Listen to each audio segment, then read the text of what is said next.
Bom dia, amados irmãos, amém? É um prazer enorme, nós somos missionários da Junta de Missões Nacionais e agradecemos a Deus porque nós fazemos parte dessa igreja e tantas igrejas batistas aqui envolvidas nesse nosso grande Brasil.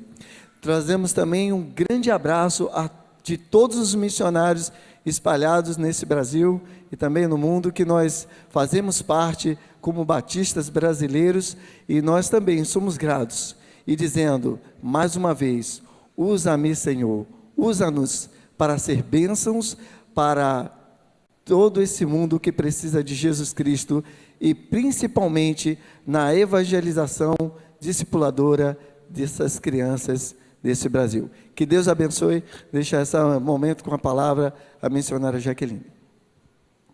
Que alegria poder estar com você nessa manhã, a gente poder compartilhar tantas coisas boas, como eu já fui abençoada, como Deus já falou comigo, e principalmente numa manhã que a gente vai falar também de evangelização discipuladora de crianças, a importância da gente considerar as crianças no cumprimento da grande comissão, num dia tão especial quando a igreja faz a sua profissão de fé, a gente vê as crianças fazendo a sua profissão de fé, juniores, um grupo tão expressivo, a gente perceber que realmente essa igreja está envolvida, trabalhando e investindo na evangelização discipuladora das crianças, dos adolescentes, dos jovens. Isso é muito significativo, porque a geração de hoje é uma geração completamente diferente da geração chamada dos baby boomers, que foram aqueles que nasceram na década de 40 e de 50. Não vou perguntar aqui quem nasceu naquela época, mas se você nasceu naquele período, nesse período de 40 e 50, você é de uma geração chamada baby boomers. São considerados os construtores. Foi uma geração que nasceu no pós-guerra, quando o mundo, especialmente a Europa, estava devastada com a guerra. E essa geração nasceu para ser os construtores de um novo mundo. Uma geração que tinha como expectativa de vida crescer, trabalhar, se casar, continuar trabalhando e continuar cuidando da família. A geração seguinte foi chamada da geração X, a geração que nasceu entre as décadas de 60 e 70. Alguns de nós nascemos naquele tempo, né? Então já estou me incluindo nessa década aí. Alguns de nós nessa década chamada da geração X. Uma geração chamada de questionadores, porque foi uma geração que começou a viver diferente de seus pais. Começou a questionar o modo de vida, a forma de convivência, principalmente em sociedade. Foi também uma geração que começou a divulgar um movimento que foi institucionalizado a partir do festival de rock de Woodstock. O que era para ter sido apenas um festival de rock lá nos Estados Unidos, como tantos outros, ele institucionalizou uma forma de viver de uma geração inteira. O movimento hippie, o movimento do paz e amor. A partir desse festival e a partir de toda a cultura que foi divulgada nesse festival, foi uma geração que começou a viver do amor livre e a tolerar o amor livre, não só o amor em família, mas um amor livre e todo tipo de amor. Começou a tolerar o uso das drogas, porque até então era algo completamente inadmissível, mas a partir de então, o uso de maconha, por exemplo, começou a ser chamada de um grande barato, e isso começou a mudar a forma daquela juventude ver e daquela juventude se organizar. A nossa estrutura como família, a nossa estrutura social começou a balançar a partir dessa geração da década de 60 e 70, que foi chamada a geração dos questionadores. Em seguida veio a geração que nasceu entre a década de 80 e 90, a geração Y.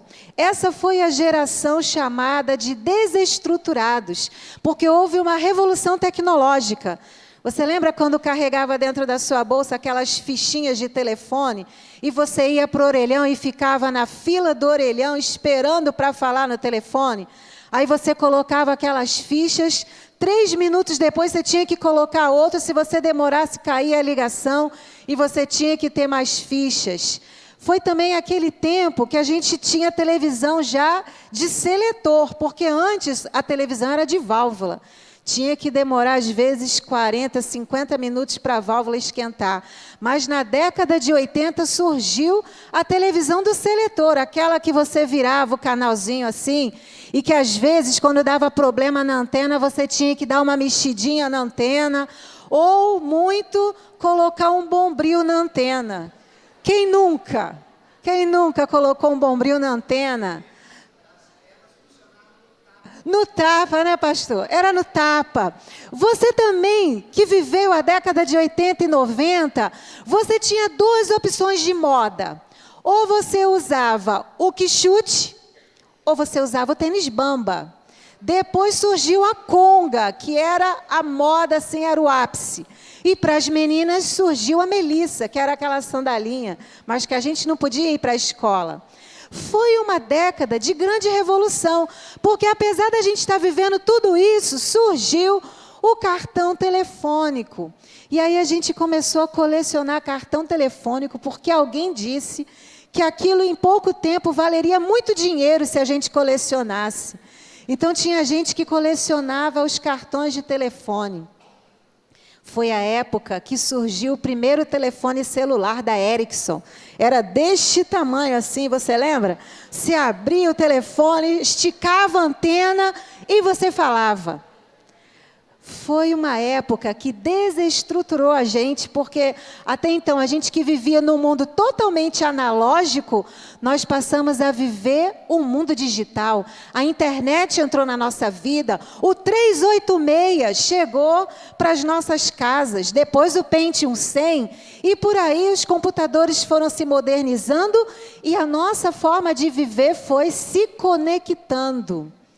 Foi uma geração chamada de desestruturados, porque a nossa forma de viver foi totalmente balançada a partir do momento que a gente descobriu um mundo novo de conexões que a internet possibilitou. Passamos a ser os consumidores de internet.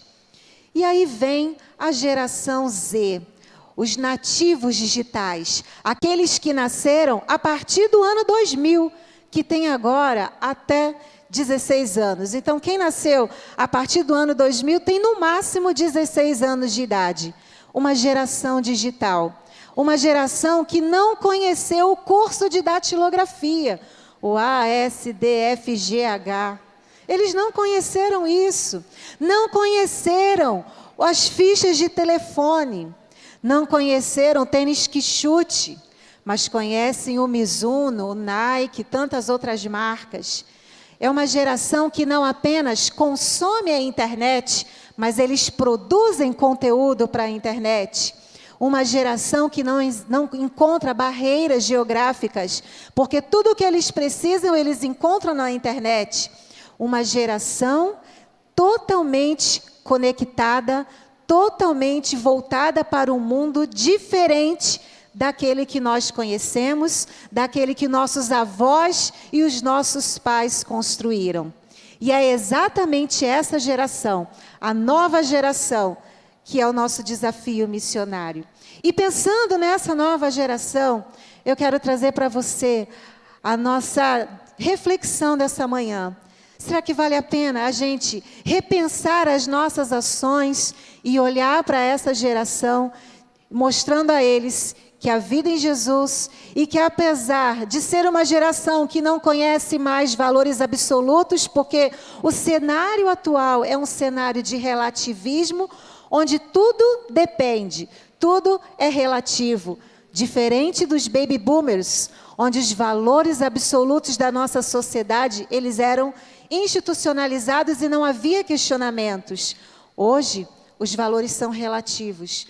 Tudo depende do momento, da circunstância, do querer. É um cenário de hedonismo, onde a busca do prazer, da satisfação pessoal é mais importante do que o outro.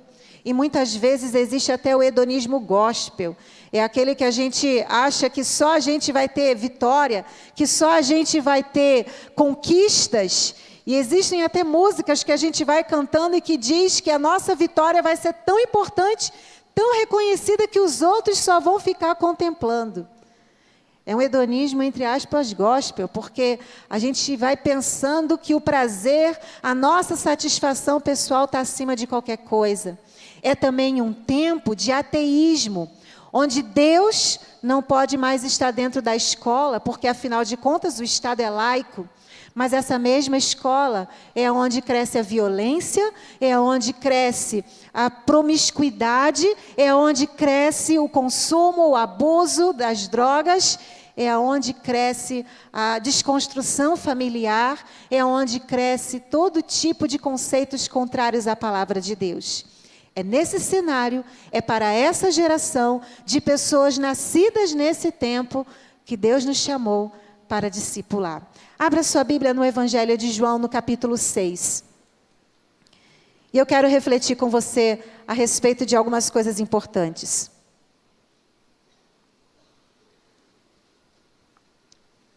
Eu gosto bastante desse texto.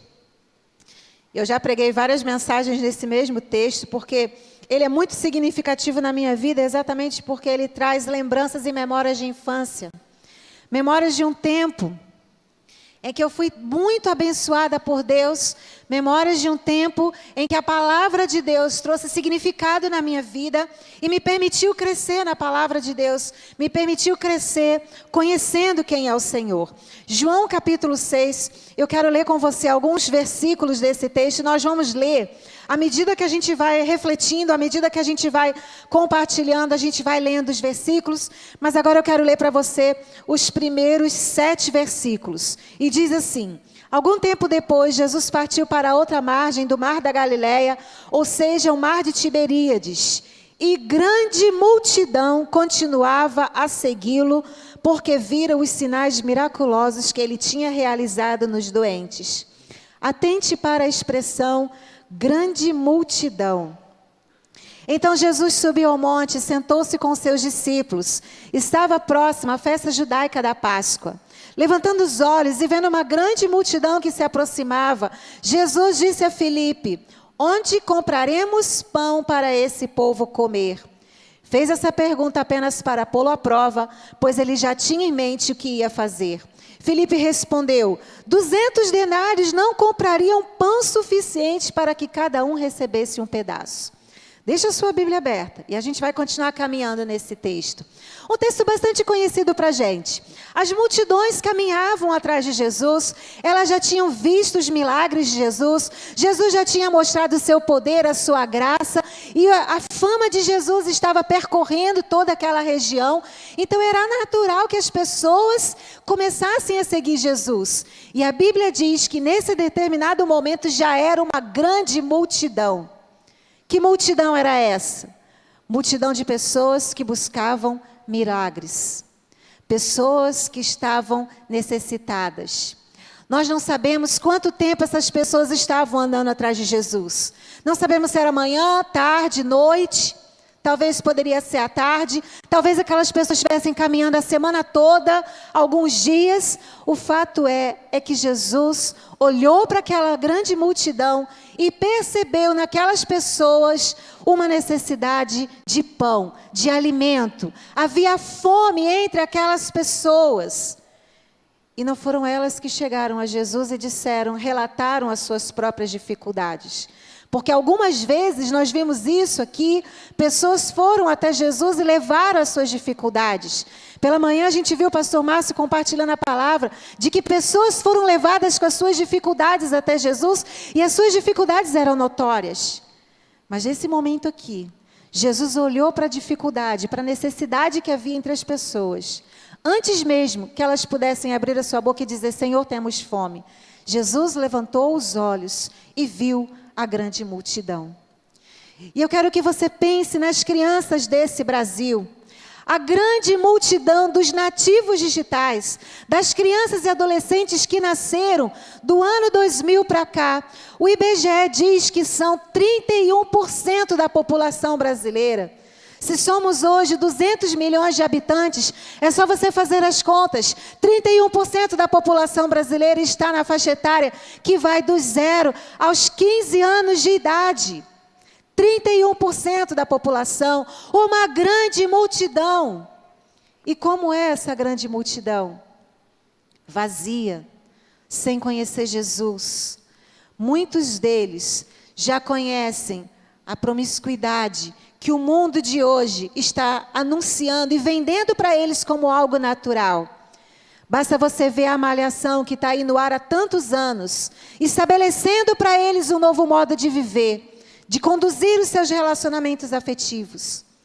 É uma multidão que está sendo massacrada pelas drogas. Na década de 90, as pesquisas do governo federal apontavam que os meninos e meninas entravam no tráfico e no consumo de drogas por volta dos 15 anos de idade. A geração X entrava aos 15 anos de idade na dependência química, quando consumia droga pela primeira vez. No ano 2000, esse número caiu para 12 anos de idade. A geração Z já começa a provar, experimentar as drogas com 12 anos de idade.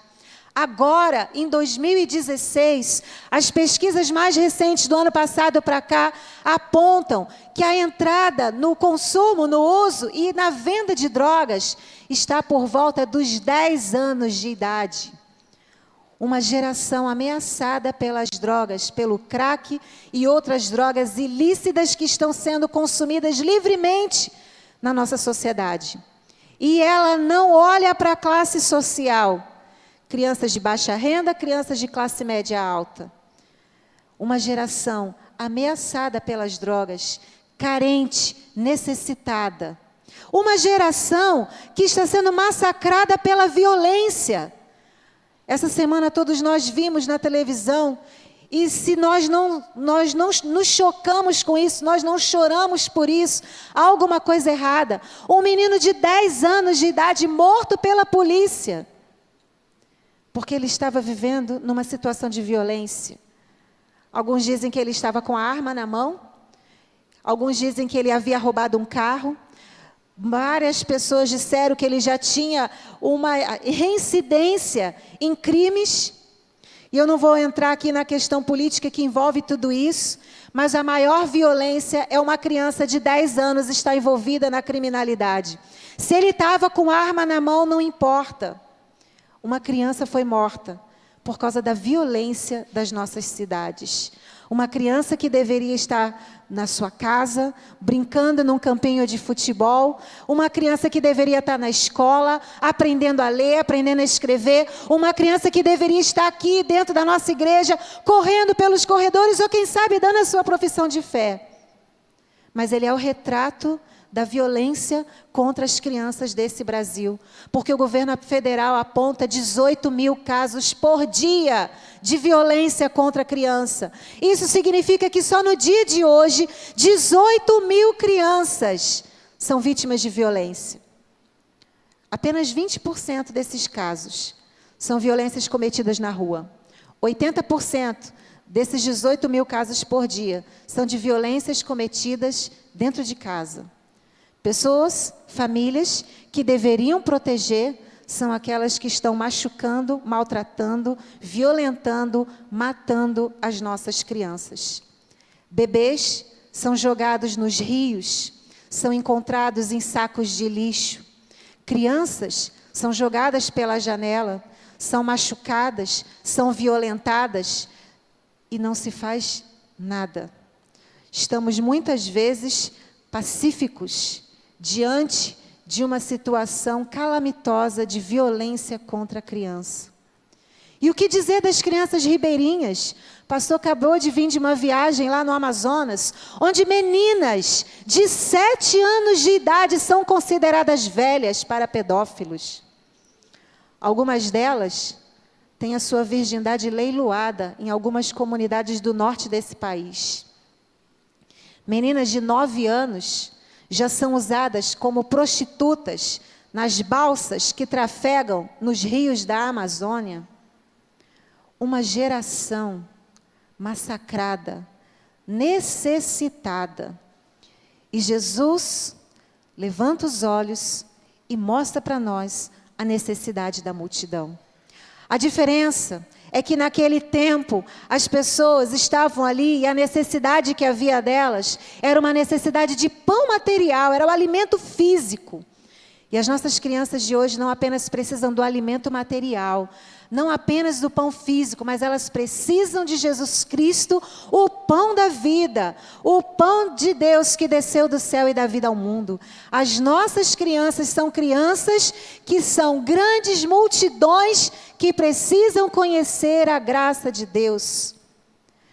Eu tenho viajado bastante por esse Brasil, tenho visto muitas coisas, mas tem algumas que marcam profundamente e fazem sangrar o meu coração. Como, por exemplo, em 2013, quando eu conheci no Jardim Gramacho, aqui no Rio de Janeiro, lá em Duque de Caxias, uma criança de 2 anos de idade. Quem conhece o lixão do Jardim Gramacho, ele oficialmente foi fechado pelo governo em 2012. A partir de 2012, ele não poderia mais funcionar como um lixão. Ele foi o maior lixão da América Latina, foi tema aí de uma novela, e ele não poderia mais ter sido usado como lixão. Mas se você conhece o Jardim Gramacho, você sabe que apesar de oficialmente ele ter sido fechado, ali ainda vivem milhares de famílias, muitas pessoas. E lixo continua sendo derramado todos os dias naquele lugar, e famílias todos os dias vão ali revirar o lixo e buscar o alimento. Crianças convivem com os porcos, porque naquele lugar os porcos, eles são como animais domésticos, tem muitos porcos naquele lugar. E nós fomos com missões nacionais e um projeto da Sociedade Bíblica do Brasil, numa parceria, desenvolver um projeto missionário dentro daquela comunidade. E nós passamos o dia inteiro ali. E eu tenho contado essa experiência, irmãos, porque essa experiência machuca o meu coração. E ela tem que confrontar com a gente o que a gente está fazendo como igreja diante da realidade que nós estamos vendo, diante da necessidade das crianças do nosso país. Ali haviam muitas crianças que vieram participar do nosso projeto junto conosco. Eles passaram a manhã inteira com a gente. Nós tínhamos programado de dar o lanche para as crianças no final, mas havia um garoto de 2 anos de idade. Mas o tamanho dele era bem menor do que a idade cronológica. Ele parecia um bebê. E ele chorava sem parar. E tudo que a gente fazia para socorrer aquele menino, para cuidar dele, para acolher aquele menino, não era suficiente. Ele não parava de chorar. E ele passava de colo em colo, e a gente dava uma coisa, dava outra, e nada fazia ele parar de chorar. Até que uma das voluntárias, ela disse o seguinte: vamos dar o lanchinho para ele agora, e vamos ver se ele para de chorar. E então nós pegamos o lanchinho, levamos ele para o cantinho, e ele tomou a primeira caixinha de Nescau, aquele Nescauzinho. E ele tomou a primeira, e ele tomou a segunda. E quando ele tomou a terceira caixinha daquele Nescauzinho, ele respirou fundo, deitou a cabeça no colo da voluntária, no ombro dela, começou a se acalmar, e em poucos minutos aquele menino estava dormindo. Aquela criança estava sentindo fome. E a gente encontrar necessidades maiores, no meio de tanta necessidade, é um grande desafio. E a gente sabia que ali era muita necessidade, mas a necessidade daquele menino sobressaía todas as outras. E aí, quando a mãe daquela criança chegou, nós procuramos saber quem ela era, quem era a família, e nós queríamos fazer alguma coisa a mais para aquela criança, porque o projeto ia terminar, mas aquela família ficaria ali. O que fazer para ajudar aquela família? E então nós fomos conversar com aquela mãe, e nós soubemos que aquela mulher que tomava o alimento e sustentava a família, tirando do lixo a sobrevivência, ela estava dando para a criança beber todos os dias o leite de uma porca. E aquela porca tinha morrido, e nem mesmo o leite da porca a criança poderia beber. E isso foi como uma facada no meu coração, porque nunca na minha vida eu tinha ouvido falar que leite de suíno, de porca, era de consumo humano. Isso é algo para nós completamente inaceitável. Mas em pleno estado do Rio de Janeiro, onde milhões e milhões estavam sendo gastos para construir os estádios, que você viu o que aconteceu no ano seguinte, na Copa do Mundo, esse mesmo estado permite que uma criança tome o leite de uma porca para não morrer de fome.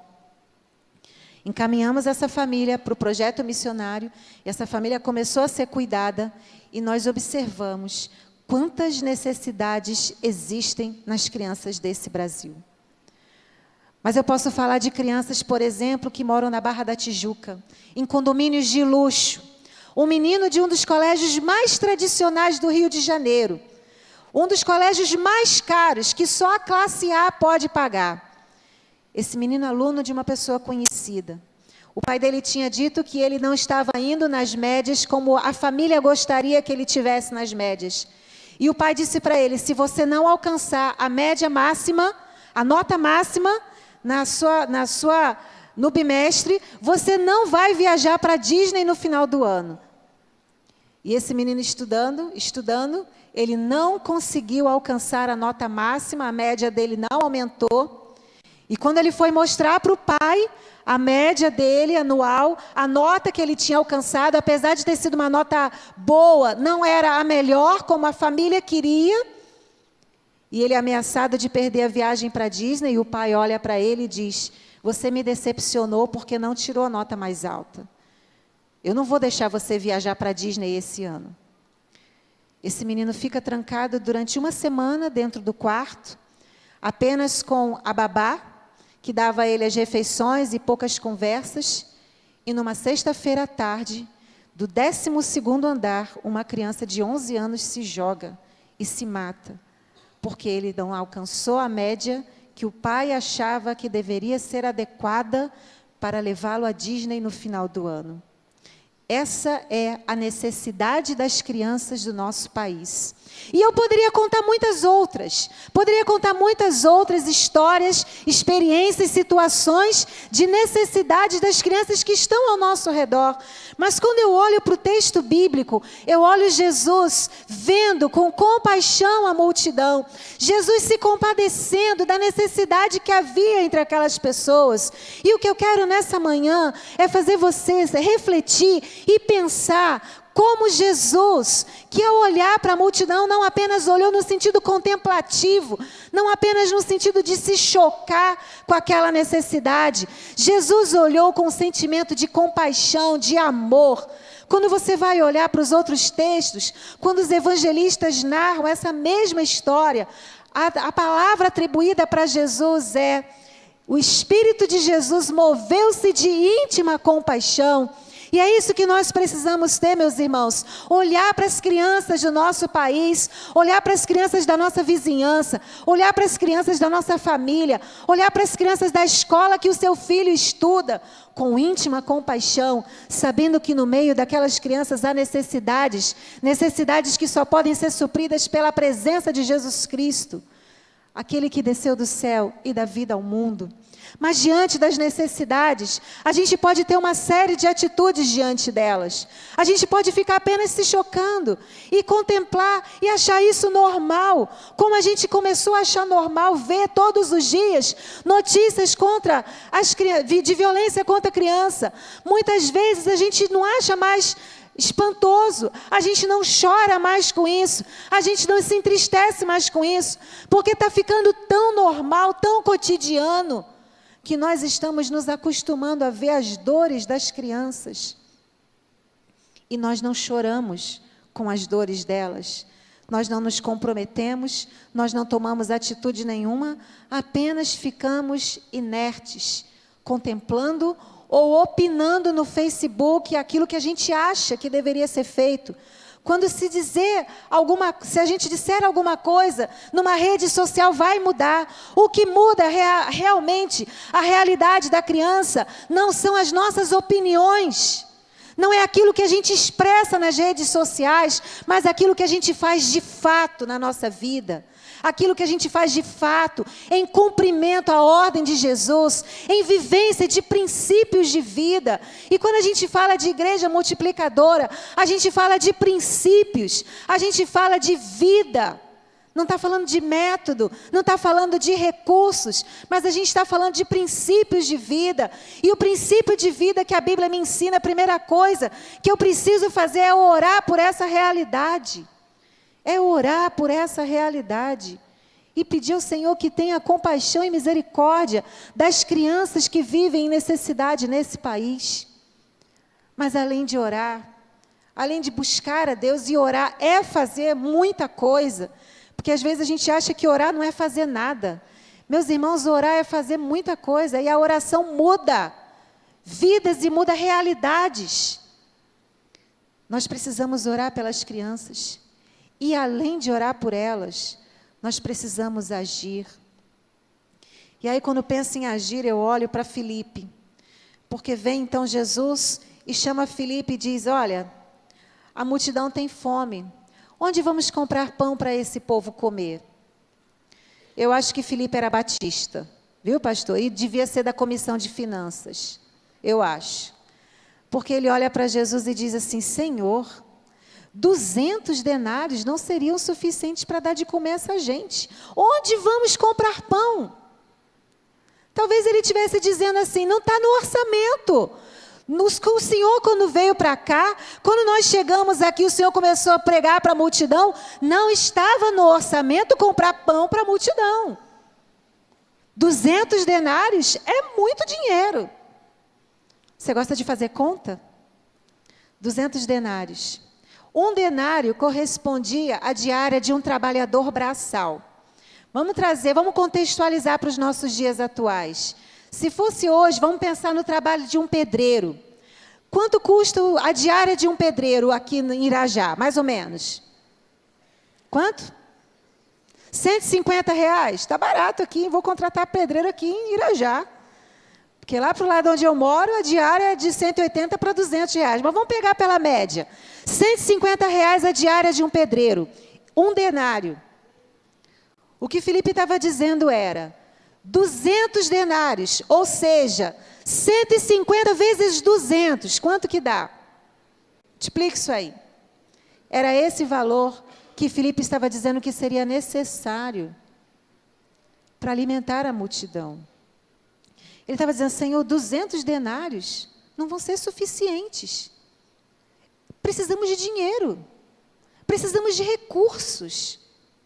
Se você ler Marcos, no capítulo 6, versículo 37, quando o evangelista fala sobre esse mesmo texto, e eu quero que você abra sua Bíblia, lá em Marcos 6, 37, depois você volta para o João. Mas abre no Marcos 6, versículo 37.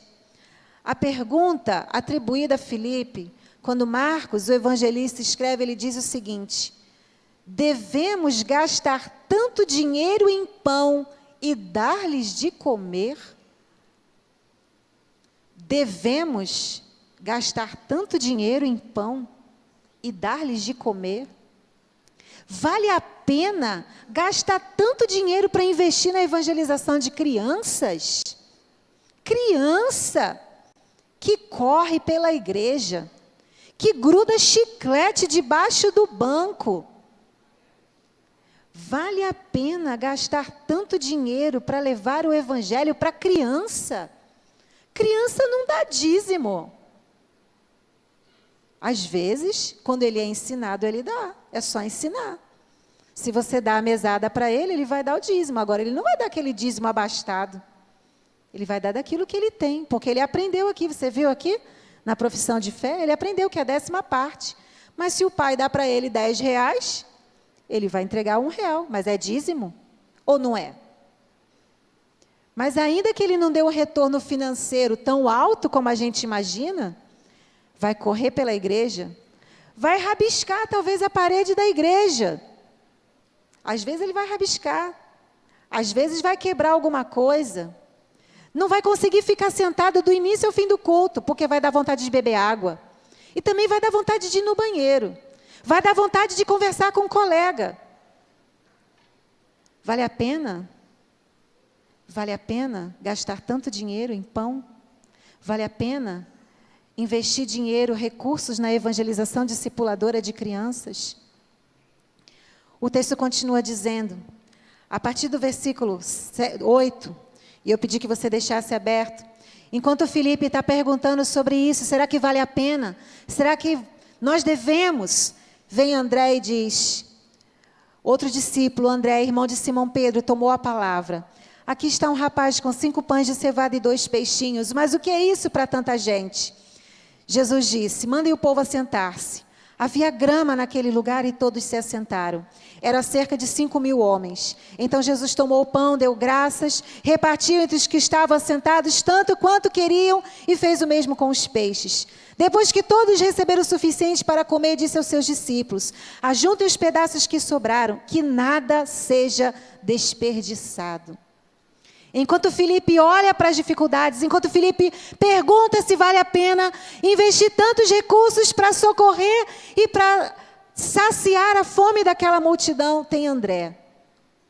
Simplesmente André. Quem era ele? Não era carismático, como Pedro era carismático. Ele não era intelectual, como Paulo mostrou sua intelectualidade lá no livro de Atos, que estudou na escola de Gamaliel, a cultura helenística como parte da sua vida, um homem extremamente culto. André não era culto como Paulo, não era carismático nem eloquente como Pedro, era simplesmente ele mesmo. Ele não tinha os recursos, mas ele encontrou que havia um menino com 5 pães e 2 peixinhos, e ele levou esse menino a Jesus. André tinha uma habilidade única, sem igual, conduzir pessoas a Jesus. Ele levou esse menino a Jesus, quando ele tinha 5 pães e 2 peixinhos. Mais para frente, a gente vai ver, lá no capítulo 8 ou 9, quando os gregos querem ver Jesus, então André leva esses homens a conhecerem Jesus, leva até Jesus. A gente vê André também levando o seu próprio irmão, porque no dia que Jesus chamou André para ser discípulo, ele deixou a rede e foi chamar o seu irmão e disse: venha, Simão, porque eu encontrei o Messias. André não era carismático, não era eloquente, não era culto, mas ele tinha uma habilidade de conduzir pessoas a Jesus. Eu quero ser como André, ter a habilidade de conduzir crianças a conhecer Jesus. Crianças que estão em necessidade, crianças que estão passando por dificuldades, crianças que ainda não conheceram o Jesus.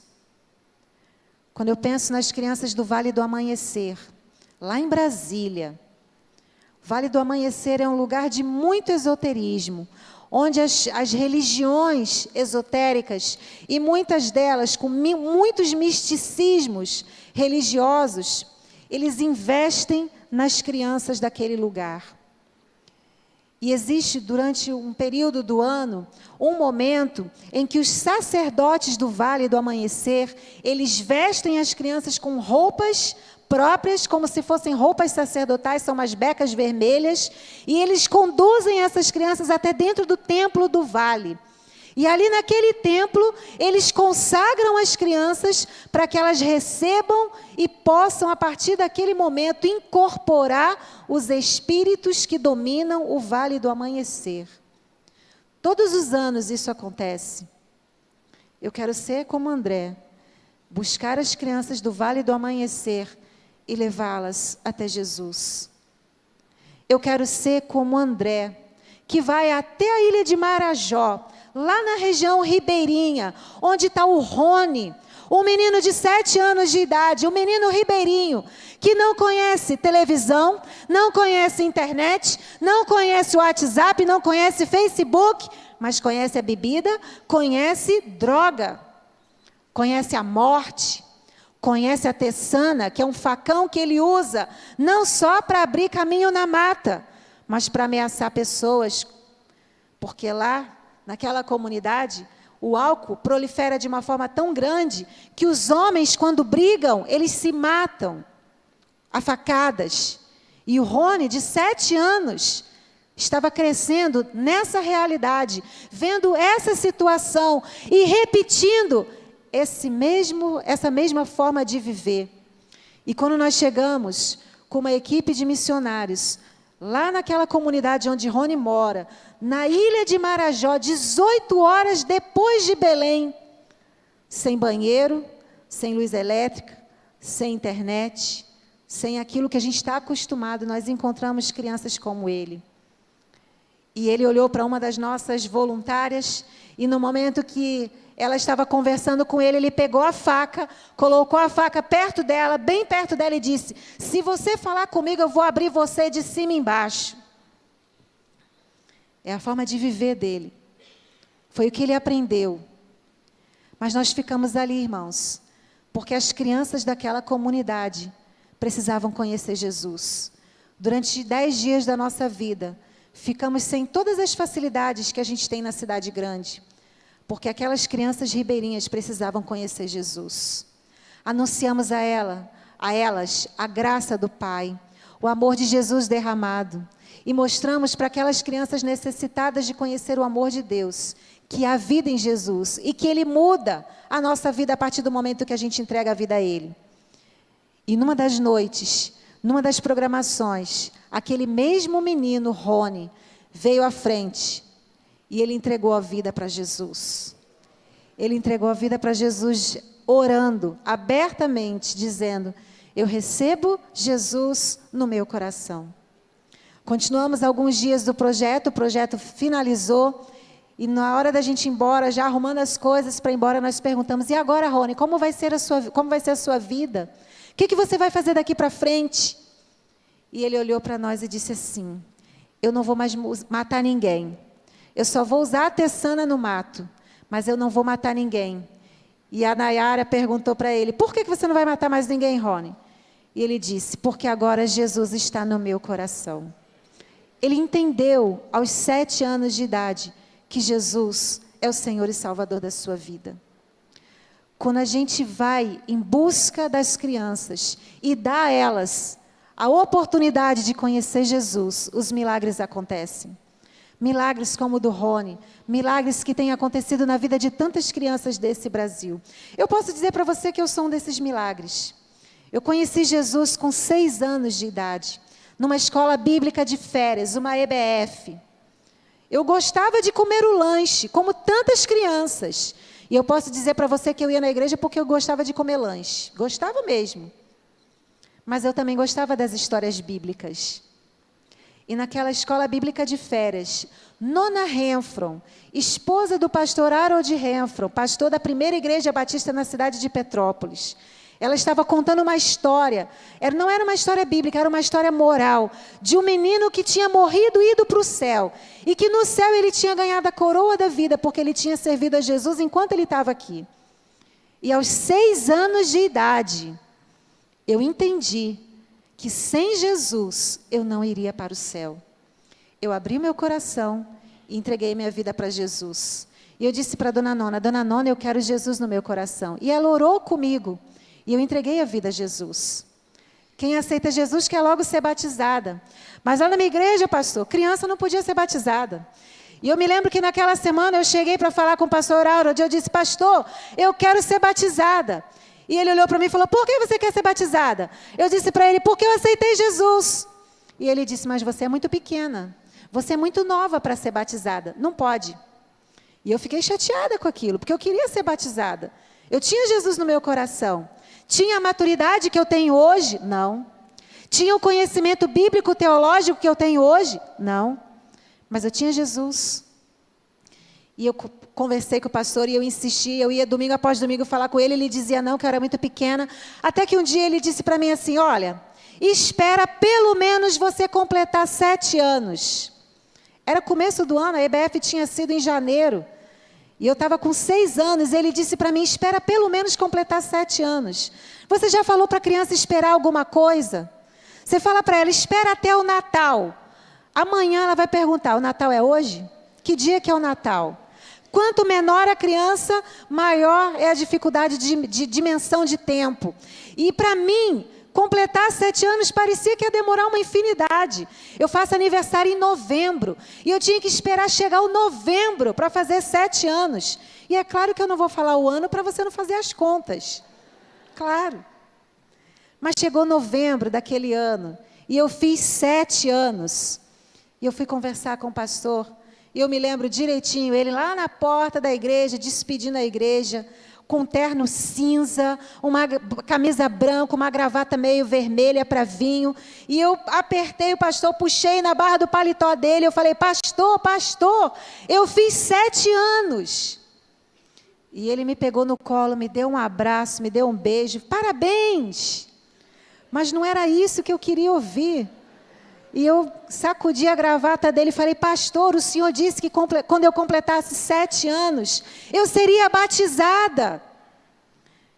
E ele falou novamente aquela conversa, mas você é pequena ainda. E eu falei, mas o senhor disse que quando eu completasse 7 anos. E ele então chamou meu pai e minha mãe, conversou com eles. E no dia 31 de dezembro, no mês seguinte daquele ano, aos 7 anos de idade, eu fui batizada. Eu já entrei no batistério e nem esperei o pastor falar, porque eu era tão pequena que o meu pé não chegava no fundo do batistério. Então, quando eu entrei no batistério, eu já afundei logo. Já apareci molhada, para não ter dúvida, né? E aí, quando o pastor perguntou se eu tinha certeza que Jesus é o Senhor da minha vida, eu dei um grito, sim! E o pastor falou para mim, não precisa gritar. Mas no meu coração, aos 7 anos de idade, o meu medo era que ele mudasse de ideia e não deixasse eu dizer para todo mundo que eu tinha Jesus no coração. Era uma fé honesta, era uma fé sincera, era uma fé pura. 2 anos depois, com 9 anos de idade, era meu primeiro acampamento de mensageiras do rei. Eu nunca tinha saído de casa para viajar, nunca tinha ido para longe. Precisei vender o ano inteiro caramelo Nestlé. Lembra o caramelo Nestlé? Aquele que vinha assim numa embalagem? Meu pai comprou umas caixinhas daquele caramelo e eu ficava vendendo na porta da igreja, na cantina, para juntar dinheiro para ir para o acampamento de mensageiras. Acampamento estadual lá em Rio Bonito. E eu fui. Em frente daquele lago, num fim de tarde, pastor Judson Garcia era missionário no Paraguai, missionário de missões mundiais. E ele pregou uma mensagem em Isaías no capítulo 6. A quem enviarei e quem há de ir por nós? E aos 9 anos de idade, eu ouvi Deus me chamando para o trabalho missionário. E eu disse ao Senhor, eis-me aqui, envia-me a mim. 9 anos de idade. Aceitei Jesus aos 6, fui batizada aos 7. Deus me chamou para o trabalho missionário aos 9 anos de idade. Deus faz milagres. Colei muito chiclete embaixo do banco. Joguei muito papel higiênico dentro do vaso. Dei trabalho para o diácono Dimas, que já está com o Senhor, prestando contas a Deus dos puxões de orelha que Ele me deu. Porque quando eu entrava no templo correndo, ele vinha até onde eu estava, me pegava pela orelha, naquele tempo podia, né? Hoje não pode. Ele me pegava pela orelha e eu ia até a porta e ele falava para mim, agora entra de novo sem correr para aprender como se entra na igreja. Já está lá, irmão, não precisa ficar com raiva dele não. Eu não tenho raiva dele não. Mesmo desse jeito estranho, esquisito, era uma outra geração, eu aprendi como me portar dentro da igreja. Precisei estudar, precisei me preparar. Fui para o CIEM, que antigamente era Iber, eu ainda sou do tempo do Iber. Fui estudar, me preparar para ir para o campo missionário. Agora, você pensa que eu sou a exceção? Eu não estou contando essa minha história para mostrar para você que eu sou uma exceção, apenas um milagre. Eu estou contando para você algo que Jorge Barna diz que é 85% das estatísticas. Sabe quem é Jorge Barna? O líder de um instituto americano de pesquisa. E ele aponta uma pesquisa que, dentre cada 100 líderes no mundo, 100 líderes evangélicos, 100 líderes cristãos, a cada 100, 85 aceitou Jesus entre 4 e 14 anos de idade. É um campo missionário fértil. Muito fértil. Entre 4 e 14 anos de idade, 85% da população aceita Jesus. É uma grande multidão que nós temos a alcançar. E por que às vezes a gente fica como Filipe, se perguntando se vale a pena investir recursos, investir em capacitação, investir finanças, investir vidas para resgatar crianças. Vale a pena, meus irmãos. Dona Nona, quando contou aquela história na EBF, não imaginaria que eu seria uma missionária que plantaria igrejas, que levaria tantas pessoas a conhecer Jesus. Não sabia que eu seria missionária dos batistas brasileiros. Não sabia que Missões Nacionais me colocaria para coordenar um programa de alcance da nova geração. Ela não sabia, mas Deus sabia. Deus sabia. Eu não sabia que Gregory seria um pastor, que Natália seria uma missionária, que Ananda seria uma psicóloga cristã. E tantos outros meninos e meninas que eu já tive a oportunidade de conhecer nas ruas das cidades onde eu trabalhei plantando igrejas. Levei esses meninos a conhecer Jesus, caminhei com eles no discipulado. Hoje são homens e mulheres tementes a Deus, alguns servindo no ministério, outros com as suas profissões servindo ao Senhor, pessoas que têm o coração de Jesus. Apenas a título de curiosidade, quantos de vocês que aqui estão tiveram a experiência com Jesus, conheceram Jesus entre 4 e 14 anos de idade? Levanta a mão. A maioria de nós, a maioria do auditório. Isso comprova que nós precisamos investir na nova geração. Precisamos levar a nova geração a conhecer o Senhor. A geração que está aprendendo a conhecer o mundo agora. Um mundo completamente digital, um mundo conectado. Mas pessoas, crianças que estão desconectadas umas das outras. Se você tem crianças e parentes na sua família, você deve ter como minhas sobrinhas. Deus não me deu o privilégio de ser mãe de filhos físicos, mas sou mãe de muitos filhos espirituais. Mas eu tenho minhas sobrinhas que são as minhas filhas. E lá tem uma fila, quem quer que eu adote, né? Que às vezes quando elas brigam com a mãe delas lá, eu falo, olha, se preocupe não, que se sua mãe der para você aí uma carta, eu vou te adotar, eu te adoto, você tem onde ficar. E aí elas querem, eu quero. Tem a fila para quem vai ser adotado primeiro.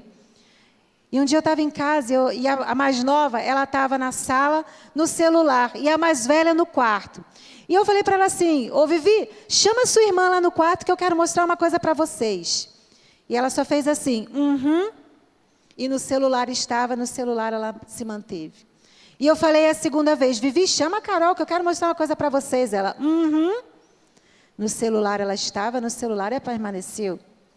E a terceira vez eu falei para ela, ô Vivi, a tia pediu para você chamar a Carol, chama a Carol lá, que eu quero mostrar uma coisa para vocês duas.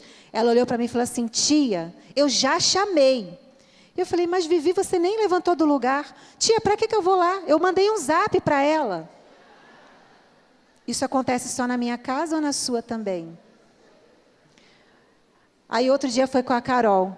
Carol fez uma determinada postagem no Facebook e eu achei aquilo estranho, ela tem 15 anos, e eu peguei o telefone e eu liguei para ela. E eu falei, Carol, é a tia. Tia, aconteceu alguma coisa? O que foi? Aconteceu alguma coisa com você? Você está doente? Aconteceu alguma coisa com o tio Renê? Um drama normal de adolescente, ela tem 15 anos. Um drama. Eu, calma, não aconteceu nada. Tia, então por que você está me ligando? Eu falei, porque eu só quero falar com você. Ai, tia, por que você não me mandou um áudio? Quer me matar do coração? É uma geração que não aprendeu o olho a olho, a conversar pessoalmente. Tudo deles é no mundo digital. Hoje, as blogueiras estão dizendo para os nossos adolescentes que marcas eles devem comprar, que lugares eles devem consumir. Há blogueiras que ganham 10, 15, 20 milhões de adeptos. E são esses blogueiros que muitas vezes estão ditando a forma de viver da nova geração. Enquanto nós estamos nos perguntando como Filipe, vale a pena? Vale a pena investir na nova geração? Enquanto nós estamos com essa atitude, as blogueiras do mundo estão ditando para as nossas crianças e os adolescentes uma nova forma de conduta, porque eles já entenderam que essa geração é uma geração diferente. Mas eu vou convidar você a ser como André nessa manhã.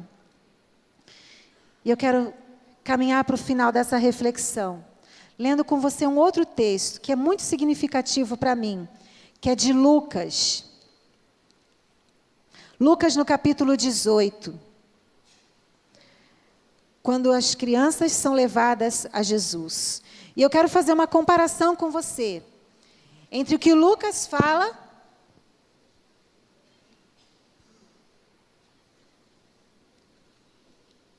e o que Marcos fala. Lucas 18, capítulo 18, versículo 15, o texto está assim: o povo também estava trazendo criancinhas para que Jesus tocasse nelas. Ao verem isso, os discípulos repreendiam aqueles que as tinham trazido.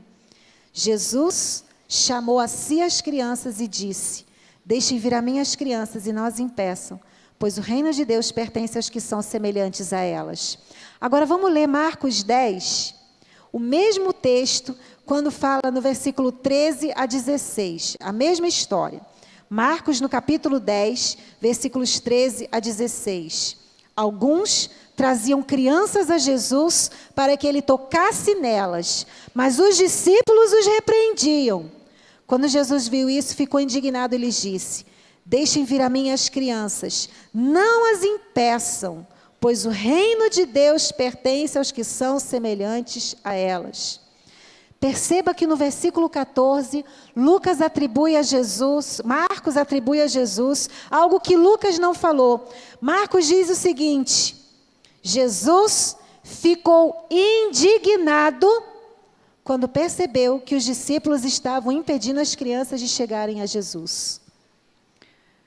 Atente bem para essa expressão. Jesus fica indignado quando nós impedimos as crianças de chegarem a Jesus. Eu tenho certeza que ontem você que esteve aqui no Multiplique ouviu muito Lídia, Cássia, falando sobre a evangelização discipuladora, o pequeno grupo de crianças que é a igreja que alcança as crianças. Você viu hoje de manhã o pastor Márcio falando sobre as casas e o quanto a igreja abençoa, as casas são abençoadas quando a igreja está nas casas. Quando Deus abençoa as famílias, quando os milagres acontecem, quanto a fé é vitoriosa quando a igreja está nas casas, mas as crianças também estão nas famílias. E nós não podemos esquecer delas. Não podemos atrapalhar as crianças, segregar as crianças. Joga as crianças em qualquer lugar, em qualquer canto, em qualquer sala, em qualquer ambiente, apenas para que os adultos tenham liberdade para cultuar a Deus e para aprender as verdades de Deus. Nós não podemos impedir que as crianças cheguem a Jesus. Precisamos ser como André, que leva as crianças a Jesus, conduz pessoas a Jesus. E se André tinha uma habilidade de conduzir pessoas, crianças são pessoas. Aquele menino, a gente não sabe o nome dele, nem sabe a idade, mas a gente só sabe que era alguém jovem, que André levou a Jesus com os 5 pães e os 2 peixes. Nós precisamos ser instrumentos para conduzir crianças a Jesus, porque o milagre quem faz é o próprio Jesus. A Bíblia diz que quando Jesus pegou o pão, ele deu graças, repartiu entre a multidão e a multidão foi saciada. Não houve mais fome entre aquelas pessoas, porque quem faz os milagres é Jesus. Deus tem feito milagres na vida de dezenas e dezenas de crianças nesse Brasil. Eu fico feliz, muito feliz, ao ver um grupo tão expressivo de juniores que confessam publicamente a sua fé em Jesus. Eles não serão achados numa Cracolândia. Eles não serão procurados numa rua. Eles não serão encontrados ajoelhados diante de religiões e seitas que só escravizam. Eles serão homens e mulheres segundo o coração de Deus, porque estão crescendo, conhecendo quem é Jesus. Mas, meus irmãos e minhas irmãs, quantas crianças da nossa comunidade, do bairro de Irajá, do Rio de Janeiro, do Brasil, ainda não tiveram a mesma oportunidade? Viver por princípios é se comprometer com a evangelização discipuladora da nova geração. Viver com princípios é ter atitudes de compaixão e graça diante das necessidades das crianças. Estender a mão, cuidar delas, acolhê-las, trazê-las para Jesus. Ações que vão demonstrar que realmente somos igreja. E como igreja, incluímos as crianças, porque elas também são parte da grande comissão. Baixe sua cabeça e feche seus olhos. Eu quero que você pense em pelo menos 2 crianças que você conhece, mas que elas ainda não conhecem Jesus. 2 crianças. Poderia pedir 5, 6, mas eu estou pensando em 2 crianças nesse momento. Pode ser o amiguinho dos seus filhos, o coleguinha da escola. Pode ser a criança, filho do vizinho do seu prédio. Pode ser aquele menino, menina, que é do pequeno grupo, que está começando a frequentar agora.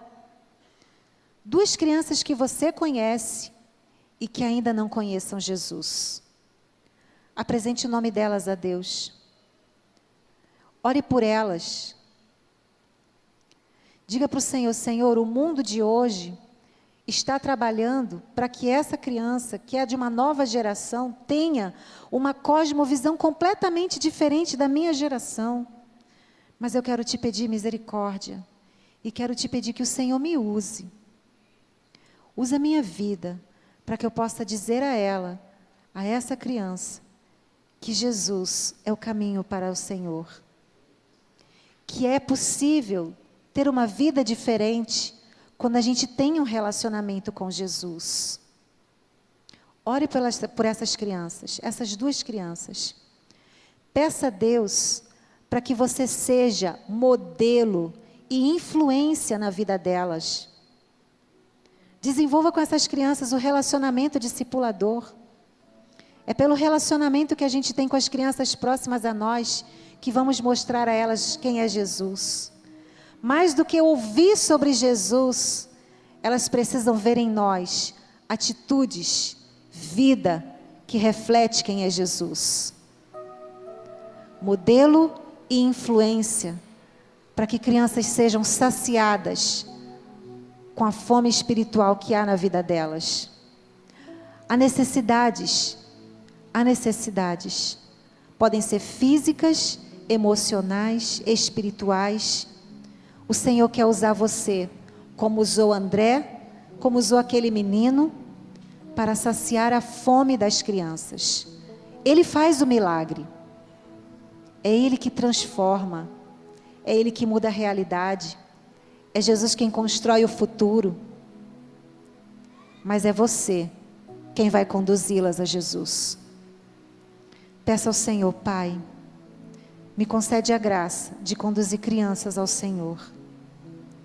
Eu não sei quem elas serão daqui a 10, 15, 20 anos. Talvez o pastor da igreja daqui a 20 anos ainda está correndo pelos corredores. O médico que vai me atender daqui a 10 anos, talvez esteja crescendo nas nossas classes de escola dominical. O presidente da República daqui a 30 anos, talvez esteja ainda pela rua, esperando alguém anunciar a ele quem é Jesus. Não importa se serão médicos, pastores, presidentes da República, gente simples, mas que tenham o coração de Jesus. Para que, independente do que se tornarem no futuro, sejam gente de Jesus, povo de Deus, que vai fazer diferença para a sua geração. Essas 2 crianças por quem você está orando, podem ser essas crianças. Ore por elas. Desenvolva com elas um relacionamento discipulador. Influencie elas com o Evangelho. Ensine a elas o caminho da salvação, para que elas tenham o coração de Jesus. Pai, em nome de Jesus, eu quero te agradecer por essa manhã em que o Senhor fala conosco sobre a importância de nós incluirmos as crianças, porque o Senhor considerou cada uma delas na grande comissão. Eu oro ao Senhor, a começar pelas crianças da minha família. Peço ao Senhor por Luana, por Rian, por Carol, por Vitória. Peço ao Senhor que elas venham crescer conhecendo quem é Jesus. Que eles venham crescer entendendo que o Senhor é Deus e que podemos viver uma vida que vai fazer diferença nesse mundo ao termos Jesus. Ensina-me, ó Deus, a ser testemunha viva, ser modelo e influência para as crianças da minha família, para as crianças que o Senhor coloca no meu caminho. Da mesma forma, eu peço ao Senhor, por cada criança que os meus irmãos nessa manhã estão orando, cada nome que veio à mente deles, que possam conduzir essas crianças a Jesus. e que o Evangelho chegue a elas, para que as necessidades possam ser supridas pelo único que pode saciar a fome da alma, que é o Senhor. Pai, dá-nos a alegria de vermos um Brasil diferente, ao investirmos na evangelização das crianças desse tempo. Obrigada por essa igreja, obrigada pelo testemunho que tive aqui nessa manhã, de ver uma igreja, um ministério comprometido em ensinar às gerações vindouras os feitos do Senhor. Que esses meninos e meninas que confessaram hoje a sua pública profissão de fé, sejam homens e mulheres segundo o teu coração, cresçam cheios da tua graça, testemunhem aos seus colegas de escola, de cursos que eles fazem, vizinhos de suas casas, de seus prédios, que esses meninos e meninas possam desenvolver relacionamentos e que mesmo, ó Deus, sendo dessa geração tão conectada, eles possam usar tudo que tem a favor deles nesse tempo para conduzir os seus amigos e os seus relacionamentos a conhecerem Jesus. Abençoe essa igreja, abençoe o povo do Senhor que aqui se reúne, em nome de Jesus. Amém.